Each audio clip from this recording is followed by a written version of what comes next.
بس عايزه اوضح حاجه. الصوره اللي انا نزلتها وكتبت الحمد لله انا جوزت راجل محترم، قالت لي ان هي تقدر تعمل اي حاجه فوتوشوب، فعملت لي قسيمه جواز بيني وبين واحد انا اصلا ما اعرفوش، ما اعرفش مين ده.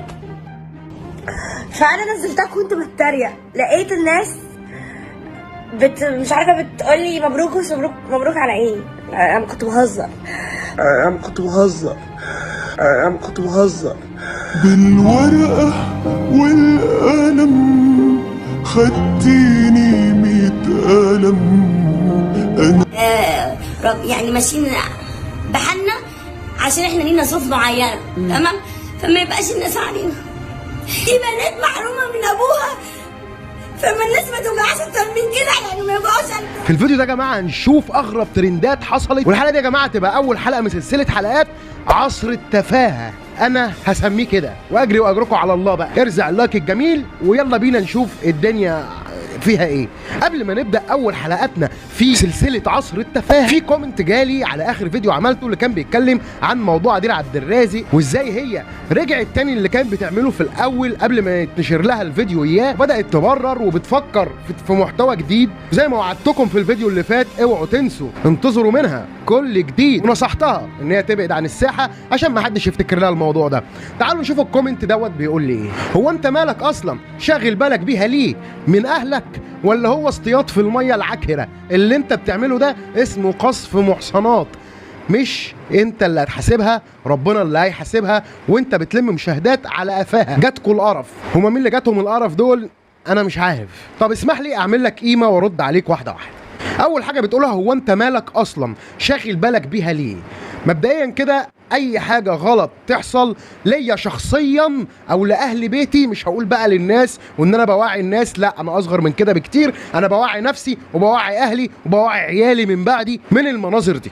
مش قصه ان انا شاغل دماغي بيها. انت بالنسبه لك ممكن اهل بيتك او اطفالك لو انت مخلف او اخواتك او ايا كان يشوفوا حاجه زي دي وبالنسبه لهم عادي وطبيعي ويتعلموا منها، ما عنديش اي مشكله، دي حاجه تخص حضرتك. وانا اشك ان انت يعني تتعدى ال 20 سنه، لان لو انت اكبر من كده تبقى كارثه بصراحه انك مش فاهم الفيديو كان بيتكلم في ايه. تاني حاجه بقى، من اهلك ولا هو اصطياد في الميه العكره؟ مبدئيا انت بترمي من اهلك، لا هو الواضح هي من اهل حضرتك لانك انت اللي داخل تدافع، سواء حضرتك اخوها او قريبها او اللي بيصورها وايا كان اي حد يخصها. يعني هو مش اصطياد في الميه العكره، لاننا اوريدي عايشين في بركه ميه، فما فيش مجال ان حد يصطاد. يعني انت لو مديت ايدك كده في الخرابه دي هتطلع حاجات كتير قوي، مش مستنيين ان انا اجي اطلع واصطاد في الميه العكره.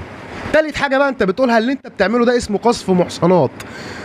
قذف محصنات، وده اكبر دليل ان حضرتك مش فاهم النقطه دي خالص، ولا فاهم يعني ايه قذف محصنات. يا ريت تسرش على جوجل يعني ايه قذف محصنات، لان من الواضح ان احنا بقينا بعيد عن ربنا. واعرف شروط المحصنه بتبقى ايه وبعدين اتكلم.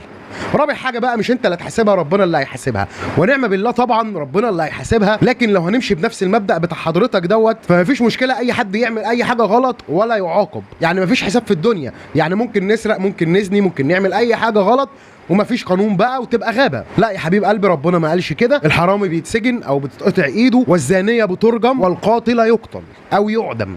خامس حاجه بقى والاخيره، انت بتلم مشاهدات على قفاها، جاتكوا القرف. طبعا من الواضح واحد عايش في بركه زي حضرتك يقول لفظ زي ده.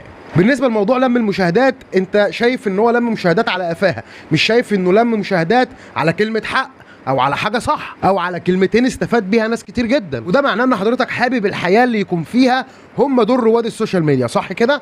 تمام جدا. عيش بقى في المكان بتاعك ده، ولو هنمشي بنفس المبدا بتاعك فانت برضو مالك باللي انا بعمله او باللي انا بقوله، بديهي جدا. وزي ما قلت لكم افكركم بالكلمه اللي انا قلتها الفيديو اللي فات، وهثبت لكم بفيديو ليها ايه اللي حصل. ان هو يوصل للاماكن اللي فيها تراكم لسائل الماء. دلوقتي انا اقدر اقول لكم بعد ما شفت اللي بيحصل ده، اللي ورا الكواليس واللي قدام الكواليس واللي قدامكم، اقدر اقولها وانا مطمن الموضوع ده جه في صالحها، سواء هي على علمها او بدون علمها الموضوع ده اتسرب لها. بالنسبه لها على اللي انا شايفه ده، هي مش فارق معاها، ده مش شكل واحده فارق معاها. موضوع للاسف بقى دعايه ليها، وهي مبسوطه ومتابعينها مبسوطين، والناس كلها فرحانه بيها قوي، وان شاء الله هتطلع ترند اكتر واكتر. الناس هتفضل فاكره لها حاجه زي دي وهتفضل تطلع تتكلم فيها، لان ده اصبح دعايه ليها، سواء دعايه مباشره هي اللي مساهمه فيها او دعايه غير مباشره حصلت غصب عنها. في الاول وفي الاخر اسمها دعايه، وانتظروا منها كل جديد. انا بقى اللي بوعدكم شوفوا لها حاجات كتير قوي كويسه قريب ان شاء الله، محتواها هيغزو العالم والوطن العربي تحديدا. والسلام عليكم ورحمه الله وبركاته. وزي ما شفتوا طبعا كده انا قلت ايه الحلقه اللي فاتت، نشوف بقى الفيديو بتاعها بيقول ايه. هو يا جماعه ازيكم عاملين ايه الاخبار؟ يا رب تكونوا بخير. بس عايزه اوضح حاجه. الصوره اللي انا نزلتها وكتبت الحمد لله انا جوزت راجل محترم، تمام، دي صفحه بعتت لي صفحه زي اللي هي بتساعد شاتس وصور وكده، قالت لي ان هي تقدر تعمل اي حاجه فوتوشوب، فعملت لي قسيمه جواز بيني وبين واحد انا اصلا ما اعرفوش، ما اعرفش مين ده. فانا نزلتها كنت بتريق، لقيت الناس مش عارفه بتقول لي مبروك مبروك على ايه يعني. انا كنت بهزر، وبعدين لما لقيت الموضوع اتاخد انه بجد وقنوات نزلت ومجلات وصحفيين كتبوا، فحبيت اطلع واوضح. انا ولا اتجوزت ولا اصلا ناوي اتجوز خالص، انا اساسا لسه متطلقه من قريب، حتى شهور العده بتاعتي ما خلصتش. يعني الحوار ده فكسان وكذب. شكرا. يعني من الاخر هاي ضحكت عليكم. للاسف عندها جمهور كبير جدا من المغفلين والناس اللي بتصدقها، وزي ما قلت لكم وهقولها لكم واكررها تاني كل مره، الشخصيه دي تعمل حاجه زي دي الموضوع ده جه في مصلحتها، وهي هتروج ليه فيما بعد وهتعمل فيديوهات، ودلوقتي هي بتفكر تعمل محتوى ايه يشد الناس اكتر واكتر. شكلنا طولنا يا جماعه، تعالوا نبدا الفيديو بتاعنا.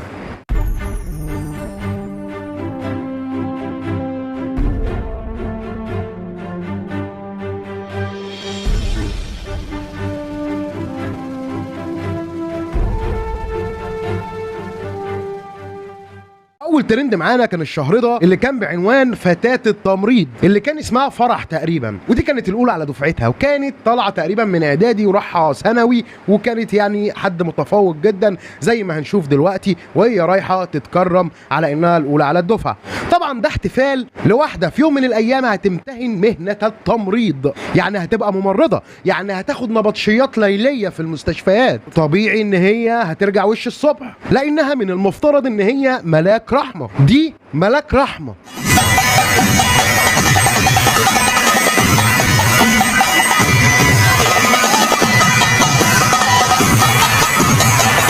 وطبعا طلعت في برامج وطلعت مع ريهام سعيد وقالت ده الكادر كله كان عليا وكلنا كنا بنرقص. طبعا دي الحجه بتاعت كل البنات اللي من النوع ده، لكن اللي انا شفته اللي حضراتكم شفتوه مفيش واحده بتعمل كده ونقول عليه رقص عادي. ان هي ترجع بجسمها على يعني حاجات زميلها، وطبعا احنا عارفين المكان ده عند الشباب بيمثل لهم ايه، ده مش رقص عادي، دي بنت بتشوف حاجه معينه فبتعمل زيها او بتقلدها، وما اكثر الحاجات ديت في الزمن ده اي بني ادم طبيعي هيشوف الكلام ده هيقول كده. والدتها طبعا طلعت ودفعت عنها باستماته، وحقها طبعا اي ام هتعمل كده. وللاسف طبعا التعليقات السخيفه بقى، شوف مامتها بتتكلم بالعين والحاجب والبنت هتطلع كده الميق، والكلام اللي ايه اللي بيضايق. طبعا انا ضد الكلام ده وما يصحش، واتمنى نشد على البنت دي شويه اكتر من كده، وخصوصا ان والدتها بتقول ان هي يعني المنطقه كلها بتحلف باحترامها وبادبها. هي ليه بقى يكسر هل بقى وكلام ما يتقالش عليها، ما يتقالش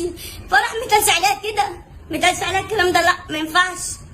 فرح بنتي مؤدبه جدا والناس كلها انا نفسي مستكتراهم عليا. ويا فرح ما تعمليش افعال الراقصات، وحاولي انك ما تبرريش تاني، خلاص موضوع وخلص ونعدي.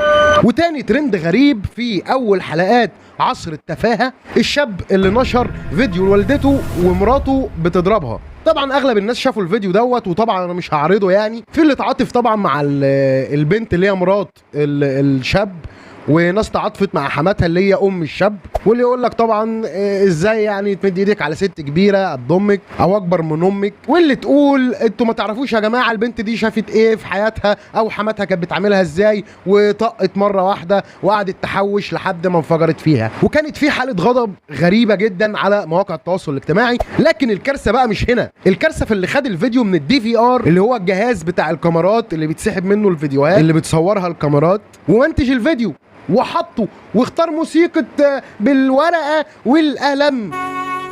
بالورقة والقلم. مش فاهم ايه علاقتها بالموضوع، لكن اي حاجه حزينه وخلاص نستعطف بيها الناس، علشان نكتشف بقى الكارثه فيما بعد ان ابنها هو اللي اخذ الفيديو وهو اللي نشره. الناس بتقول طبعا ان ابنها يعني انت يعني قعدت ومنتجت وحطيت مزيكا ومستني مشاهدات وممكن يكون الفيديو جاب لك ارباح، انت بتتاجر بوالدتك.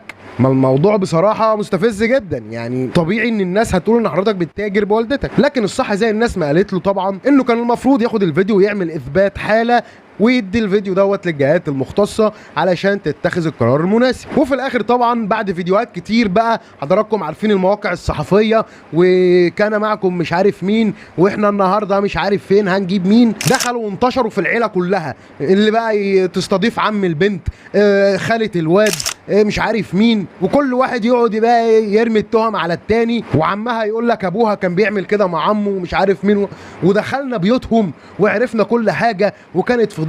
علشان كده بقول لكم احنا في عصر التفاهه والترند المزيف.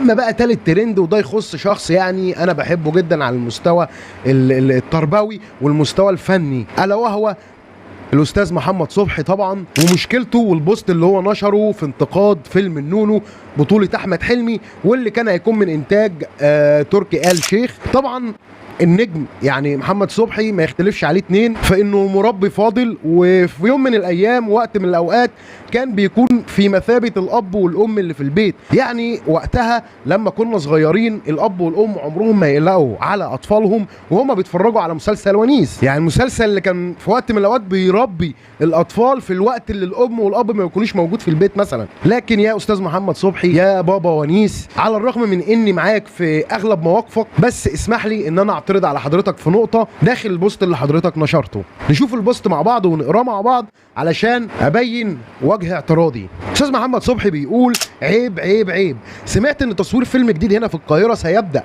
اسمه سوسو، عن رجل سعودي ياتي الى القاهره وفي شهر رمضان الكريم يسكر بالفنادق والكباريهات ويلعب القمار، وعندما خسر كل امواله بدا ينصب على المصريين ويسرقهم بطريقه كوميديه. فيلم انتاج مصري ضخم عالمي، لكن المشكله انه لا يوجد ممثل سعودي قبل ان يمثل الدور. الجميع رفضوا حبا واحتراما للشعب السعودي. عشت عمري احافظ على وطني واحافظ على رياده مصر في الفن والثقافه واحترم الجمهور ولا يشتريني الدولار. طبعا في اشاره لان احمد حلمي باع طبعا كل ده بالدولار اللي هياخده من ورا الفيلم ده. وجه اعتراضي هنا يا استاذ محمد صبحي، حضرتك مخرج وممثل وعارف وكلنا عارفين ان الفن مرآة ايه؟ صح، مرآة الشعوب. يعني لما تقيس المستوى الثقافي والحضاري لشعب فعليك باتباع ايه؟ الفن الذي يقدمه، صح كده؟ يا ريت بقى حضراتكم تقولوا لي كمشاهدين هتقتنعوا بفكره ان في نصاب سعودي جه ينصب على مصريين؟ تعالوا نشيل راسنا المدفونه في الرمل دي ونبدا نواجه الحياه ونواجه بعض فيس تو فيس. هل حد هيقتنع بفكره نصاب سعودي ينصب على مصريين وكمان اسمه سوسو؟ طب بذمكم ودينكم انا لو جيت قلت لكم في واحد سعودي نصب عليا هتعملوا ايه؟ صريخ ضحك طبعا، محدش هيواسيني، هتضحكوا عليا بس.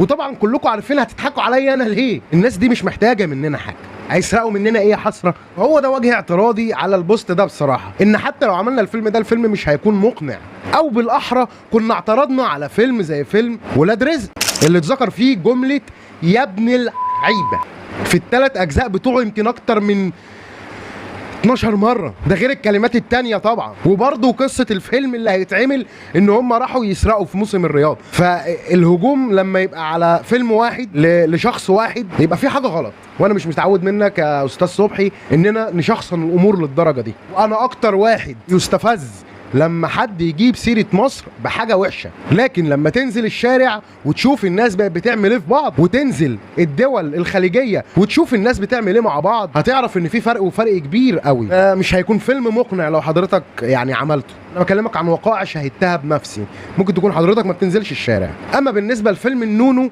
تركي آل شيخ نفسه طلع وقال انا لغيت المشروع ده يا جماعة، لان قصته كانت اصلا هيبقى النونو بينزل يسرق او ينصب بمساعدة ممثلين تانيين سعوديين، يعني مساعدة سعوديين داخل الفيلم هو اللي هيساعده او هيسهل له امور النصب اللي هو هيعملها. فلما لقى بقى الشعب المصري عمل كده قبل الفيلم ما يبدأ، قال لك لا صباح الفل، امال السعوديين هيعملوا ايه بقى اما يعرفوا بقيه القصه؟ فخلاص المشروع انتهى، كان فيه وخلص. كنتم في سلسله عصر التفاهه مع عمو ريشه اللي مش عاجبه العيشه ولا اللي عايشينها. سلام عليكم. أصل الحكاية مش معضلة، بحبة إرادة تتحل المشكلة.